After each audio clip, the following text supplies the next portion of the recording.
Now, since Rory has last been with us, Chelsea have been very, very busy. There's always a storyline there. There's so much going on. And I know it's angered a lot of fans, the media, the pundits. Everyone's had their say, rival fans. Everyone's talking about Chelsea. What we're going to do, Rory, is we're going to go through some of the key things that have happened since you were last with us. You've come back off holiday. You're recharged. You're rejuvenated. You're ready to talk Chelsea. So let's go through one by one some of the things that have happened since you were last here. We have to start at Conor Gallagher. That whole saga, flew to Madrid, deal's been agreed, they're forcing him out, PSR, etc., etc. Couldn't sign, Omarodian deal fell through. He has to come back, train away. Then they get given João Felix instead because they need to make this transfer work. So Atletico go, all right, we've been trying to get rid of João Felix for ages. Take him, then Conor Gallagher gets his move. Yeah, I mean, I think the treatment of Conor Gallagher is truly disgraceful. It's like a hateful way to behave as a football club. Because football clubs, as much as they are businesses, and I'm not naive enough to not understand that, there has to be an element of romanticism to them. And Conor Gallagher is effectively me. He's you. He's just a Chelsea fan who's wicked at football. But if he wasn't, he'd be sat in the Macaroni glass. Yeah. Yeah, he's us, man. He's us. He's just better at football than we are. And he's living the dream. And I think that should have been respected. That, though, isn't the only point about Gallagher. So, yes, I'm being romantic here. I'm looking at it through the lens of his father taking him to Chelsea, him standing in the shed and then going on to play for the team, which is obviously beautiful. But Conor Gallagher's obviously good enough to play in our midfield. Conor Gallagher played every game for Chelsea last season. And even if you don't agree with my perspective on this, even if you think that I'm looking at it through the lens of loving Gallagher and liking what he represents and always siding with Cobham graduates, Mauricio Pochettino picked him every week. So Mauricio Pochettino decides that he's good enough. Mauricio Pochettino made him the Chelsea captain, selected him every single time that he possibly could. And they've decided that he isn't good enough to play for Chelsea. He's leaving Chelsea, by the way. He's going from a championship manager in Enzo Maresca to Diego Simeone, who is an icon. He's going from Chelsea, Conference League Chelsea, to Champions League, Wanda Metropolitano, all of that. Like, it's going to be glitzy. But what about people who say the fact that Conor Gallagher was your best player is indicative of a problem that actually is occurring at Chelsea? Like, it's he true. shouldn't be your best player. You're not questioning his loyalty and how good his application is, but our best player shouldn't be Conor Gallagher. I think that's true. It should be Cole Palmer. Yeah. It should be Lavia. It should be Caicedo. It should be. Do you know what I mean? In the glory days of Chelsea, if you go back to, say, 2010 when we won the double, to Mourinho back-to-back leagues, 05-06, Conor Gallagher obviously doesn't get in that team. He's obviously not as good as Michael Essien and Frank Lampard, Michael Ballack and Makelele. He's not as good as them. But as of today, you play the card just dealt. As of today, he's one of the best midfielders at the club and certainly should be starting. And that's why Mauricio Pochettino picked him every week. But I think it's important to sometimes just look, I think that he is good. But say you don't rate him or like him or care about the Cobham link. Don't treat him like that. Surely you detest the way that he's been treated. Yeah. Surely forcing, whether you rate Trevor Chalobah or not, surely forcing him out of the club, making him train with the youth. I don't understand how anyone can be okay with that. Some people are like, football, this is business. I mean, we had Jason Cundy storm into our studio, right? Me and Hugh Wizencroft, shout out Hugh. And Jason Cundy comes storming in. You know what he's like? Comes storming in. Listen to you two. Honestly, listen to you defending Raheem Sterling. It's football. It happens. It's happened to me. It's happened to Jamie O'Hara. You got to get on with it. Now, he said, as a human level, he feels sorry for him. But as a football level, I'm surprised. I'm surprised Jason adopted that approach. Okay, Ben, but let's go along Jason's theory here. Let's actually explore football. Let's explore Jason's theory then. So Raheem Sterling is still better than most Chelsea players. Raheem Sterling is still obviously a better player than Mykhailo Mudryk. Like, that's not my opinion. That is just a fact, isn't it? I don't think I'm saying anything controversial here. No, Mykhailo Mudryk is obviously not a better player than Raheem Sterling. No. When just Raheem Sterling and cost 88 million. Nothing to do. Yeah. That's why exactly. Simple. But do you know, I'll tell you what will prove this theory. Raheem Sterling will leave Chelsea. Yes. And he will go to a team in a better position than Chelsea. He will go, I imagine, to a team who are at least I think that he'll end up playing Champions League football. Like, you know, this link with Arsenal. I feel like it makes sense. I know Arsenal fans don't seem particularly enthused. In their squad, it would help. In the squad. Do you know what he brings to that? Firstly, Raheem Sterling with a point to prove, helping his new team Arsenal get something against Man City. Good manager, yeah. But also, like, I think that Leandro Trossard is a better player for training with Raheem Sterling. And the one thing that he will bring to that squad, there is basically not a flaw in the Arsenal team. But if we try and find one, do you know what the flaw is? And it's applicable to Arteta as well. They're naive. They don't know how to win leagues. As a club, they don't know how to win leagues. Which is why Jesus and Zinchenko were deemed as really important to Exactly. But as a club, you know, like even within the fan culture, they've got 2 decades. Like, there's a whole generation of Arsenal fans that have, look, we know. Yeah. We remember them winning doubles. Yeah. But there's a whole generation of Arsenal fans who have absolutely no idea. Yeah. Raheem Sterling knows.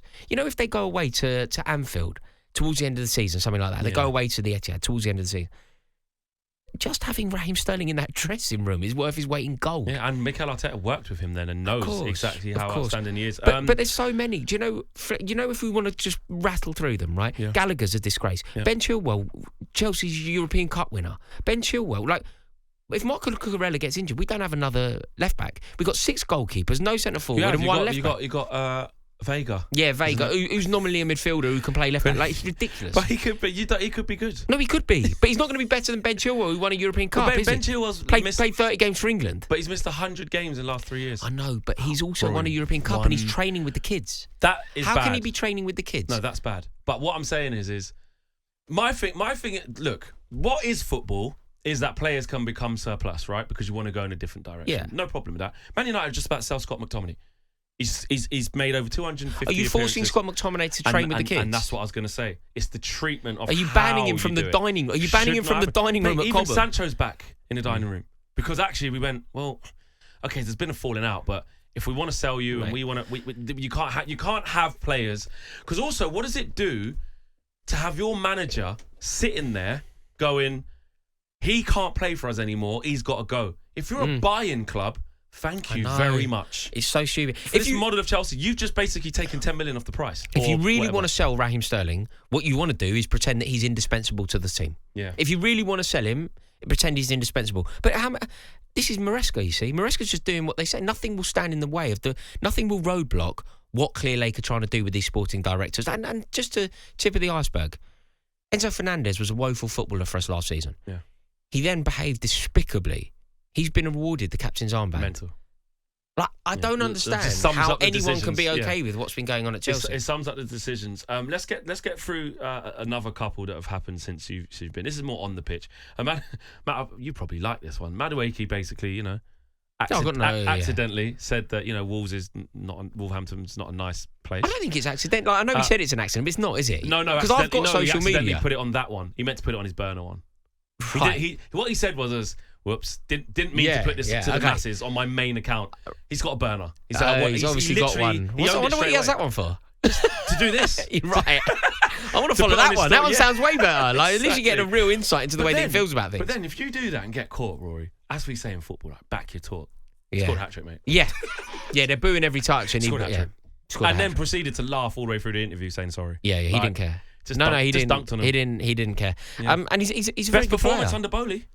6'2", mate. Yeah, probably is the best. Probably is the best. 6'2". Yeah, I'm trying to think if there's been some. No, it's probably one. It's probably one of the better ones. We had some good performances towards the end of last season. You did. We battered Tottenham. Villa. Tottenham, good performance against Villa in the Cup. We battered 4-3 against United, but you weren't great in that. That was a 4-3 against United. We battered Tottenham. We played very well against Everton and West Ham. But it's one of the better performances. But I also think that we have to take into account the opposition. Like, Wolves are struggling at the moment. I think Gary O'Neill's a great manager, but they've lost. They lost their 2 best players, and they didn't have many good players, and they lost their 2 best ones. So, we scored 6 against Wolves, but ultimately. We'll judge Chelsea. Let's put 6. Let's put 6 past Arsenal. That's a high bar. Yeah. So Rory said, "I'm not rating this Chelsea side until they put 6 past Arsenal." In terms of improving, Ivan Toney's the latest player to be linked. I saw you comparing him to Robin van Persie recently. Ivan Toney, apparently so. Is there an elaboration there in terms of? I think what it might be. I'm trying to think there would be a very specific way in which I would have done this, but I'm trying to think. Do you know where you saw it? Was you angry? I mean, producer Jeremy's put this. He says, "I've seen it." So I mean, the reason. Oh, I know what this is. I know what this is. Is it in terms of leaving and then can win you a title? No. Do you know what it's in terms of? It's the reason why I wasn't comparing them as players at all. Right. But what I was comparing was the price and what Ivan Toney is in the Premier League. Ivan Toney is probably the third or fourth best striker in the Premier League at the moment. Yes. Which is indicative of the terrible standard of strikers. Absolutely. You know, like Les Ferdinand would be the best striker in the Premier League now by a country mile. And Les Ferdinand wasn't one of the best in the league at the time, but he would be the best striker. Les Ferdinand would be the best striker in the league by a mile. Robbie Fowler would be the best striker. In the league. Defoe, yeah, absolutely.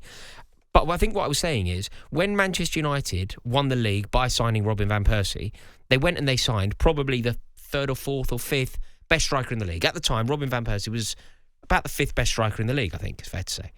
And they signed him. They elevated him a bit. Wait, Robin van Persie was the fifth best striker in the league then? Then, yeah. When Man United got him? Yeah. No, he was the best.